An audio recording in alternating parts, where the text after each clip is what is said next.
दोस्तों कहा जाता है देर आए दुरुस्त आए। अभी हम खुशखबरियों का पिटारा खोलने वाले हैं। एक नहीं दो नहीं कई खुशखबरी आपको जो है सो देने वाले हैं। जरा गौर से समझिएगा कि क्या क्या है इसमें खास। ठीक है, तो सबसे पहले देखिए कि जो है सो बात करेंगे हम। पहला खुशखबरी जो है वो STET के न्यू वैकेंसी की। अभी जस्ट लगभग 30,000 वैकेंसी पर एग्जाम हुआ है, उसका रिजल्ट भी आ गया है। कुछ सब्जेक्ट का रिजल्ट बाकी है, उसको भी देखेंगे। अभी उसके बाद जो नई वैकेंसी आने वाली है 2021 में, ये 2021 में वो आपको जो 37,440 पोस्ट पर आने वाली है, ये आपको माध्यमिक और उच्चतर माध्यमिक के लिए है। ठीक है, तो इसको देखिएगा, जो लोग बीएड योग्यताधारी है उनके लिए यह बहुत ही खास है। अब यहां देखिए कि शिक्षक नियुक्तियों पर जो रोक लगी हुई थी उसको जो है हाईकोर्ट के द्वारा हटाया गया है। ठीक है, अब क्या हटाने के बाद क्या प्रक्रिया होगी उसके बारे में चर्चा करेंगे।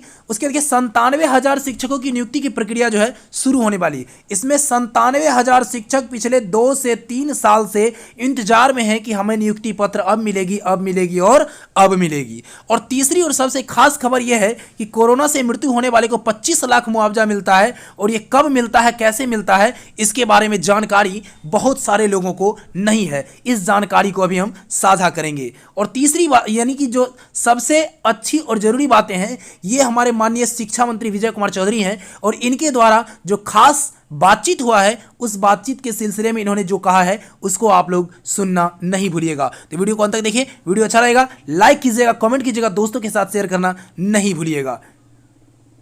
चलिए सबसे पहले हम इस खबर पर नजर डालते हैं। यह खबर कहती है कि 2.34 लाख नौकरियां अटकी हुई है और 55 लाख युवाओं के सपने जो है वो क्वारंटाइन हो गए हैं। हम सभी जानते हैं कि ये 55 लाख युवा, बहुत सारे वैकेंसियां निकली हुई है जिसका एग्जाम दे चुके हैं और एग्जाम देने के बाद या तो रिजल्ट के इंतजार में है या रिजल्ट आ गया है तो बहाली के इंतजार में है। पिछले 2 से 6 वर्षों से चाहे एसएससी हो, चाहे बीपीएससी हो, चाहे बीएसएससी हो, चाहे जो टीचर्स वैकेंसी हो, एसटीईटी, टीईटी जो भी हो, सब में एग्जाम की प्रक्रियाएं जो है सो लगातार चलती आई है, लेकिन उसकी बहाली की प्रक्रिया नहीं हुई है। अब इस बहाली की प्रक्रिया में क्या क्या बाधा उत्पन्न हो रहा है, उन सभी बातों को सबसे पहले अभी हम देखेंगे। देखिए ये 3 बातें हैं जो आपको 1, 2 और 3, ये 3 बातें हैं जिसकी वजह से जो है ये बहाली की प्रक्रियाएं बाधित हो रही है। तो सबसे पहले देखेंगे कि सबसे पहला है ये कोरोना।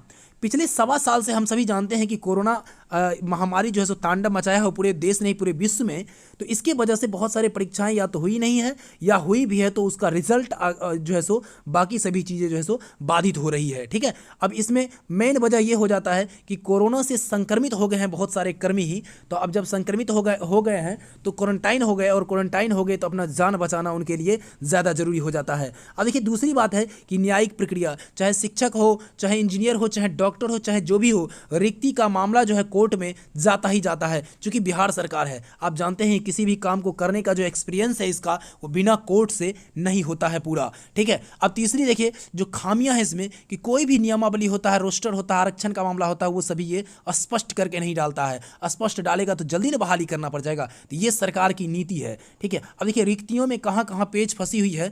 ये कुछ जो है सो रिक्तियां फंसी हुई है और ये कुछ आने वाली रिक्तियां हैं। जो फंसी हुई है वो तो आप जानते ही हैं, शिक्षक वाला 90,000 है, जो हाई स्कूल वाले शिक्षक है उनके लिए 30,000 है, प्रोफेसर कर्मचारी ये सारे हैं, फायरमैन जो भी हैं सबके लिए है। ठीक है, अब देखिए यहाँ जो 64वीं बीपीएससी की थोड़ा सी बात कर लें तो इसका जो रिजल्ट है दोस्तों जून में आने वाला है। जून के प्रथम सप्ताह में आपको 64वीं बीपीएससी का रिजल्ट आ जाएगा। ठीक है, तो अब देखिए आने वाली रिक्तियों पर ज़्यादा जोर डालते हैं। ये आपको 37,000, अभी जस्ट हमने बताया था 37,440 जो है रिक्तियाँ आपको हाई स्कूल के लिए आने वाली है। ये क्लियर हो गया। ठीक है, तो ध्यान से देख लीजिए, अगर आप एसटीईटी की तैयारी करने वाले हैं, बीएड, अगर आप बीएड योग्यताधारी हैं तो जरूर इस चीज़ों को आप गौर से देख लीजिए और अभी से ही तैयारी आप अपना शुरू कर दीजिए। आगे देख लीजिए 9,000 नर्स हो गया। बाकी जो है सो इंजीनियरिंग कॉलेज के लिए टीचिंग स्टाफ 3310 है। ये पॉलिटेक्निक कॉलेज और नॉन टीचिंग स्टाफ जो है सो ये 2183 है। इसी तरह से बहुत सारे हैं जो वैकेंसी है, आप इसको देख सकते हैं, ये आने वाले हैं। ठीक है, बहुत सारे इधर भी रिक्तियां हैं। अब देखिए यहाँ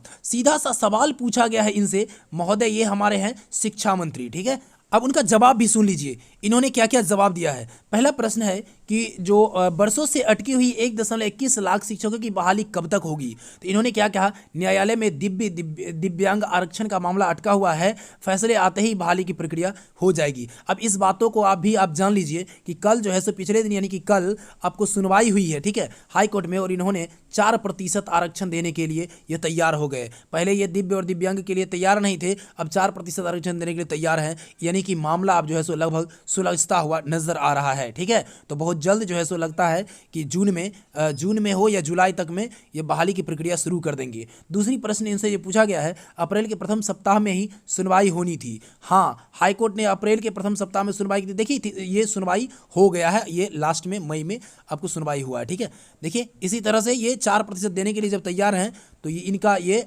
मामला खत्म हो जाता है। चलिए हम आगे बढ़ते हैं। अब देखिए ये इन्होंने क्या कहा है, कल जो है सो हाई कोर्ट में इन्होंने क्या कहा था, ये आपको कल का है, जो शिक्षकों की नियुक्ति पर लगी रोक हटाने पर जो है सो हाई कोर्ट में सुनवाई हुई है।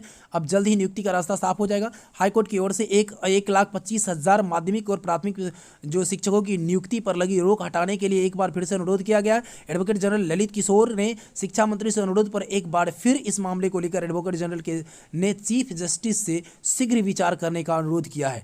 एडवोकेट जनरल, ये आपको कुल मिलाकर के सीधी सीधी बात समझ लीजिए कि 4% आरक्षण का जो मामला फंसा हुआ था वो 4% देने के लिए सरकार जो है सो अब तैयार हो गया है। जब 4% देने के लिए सरकार तैयार हो जाएगा तो लगभग सारी अटकलें थी वो खत्म हो जाती है। ठीक है, और जब भी सारे अटकलें खत्म हो जाएगी तो आपको 90,000 प्राथमिक और 30,000 जो माध्यमिक और उच्चतर माध्यमिक के लिए जो बहाली है इसकी भी प्रक्रिया अब शुरू हो जाएगी। ठीक है, चलिए आगे बढ़ते हैं। अगली खबर हमारा क्या है, चूंकि शिक्षा से जुड़ी बातें चलती रहती है तो जरा इसको भी देख लेते हैं कि हमारे देश की जो स्थिति है, हमारे देश के बारे में जो बहुत सारे रिपोर्ट SHM या अन्य चीज़ों के द्वारा जो दिया जाता है उसमें क्या है। देखिए जरा, कहता है शिक्षा में भारत दुनिया से बहुत ही पीछे है, विकसित देशों की बराबरी करने में लगेंगे 125 साल। अब यहाँ देखिए दोस्तों कि जो शिक्षा मंत्री हमारे देश से लेकर के ये यहाँ तक के यानी कि जो जितने भी राजनीतिक पार्टियाँ हैं वो शिक्षा पर खर्च करना ही नहीं चाहते, शिक्षा व्यवस्था को सुदृढ़ करना ही नहीं चाहते। तब तो ये स्थिति है। अभी जो है 3.83% मात्र GDP का खर्च किया जाता है,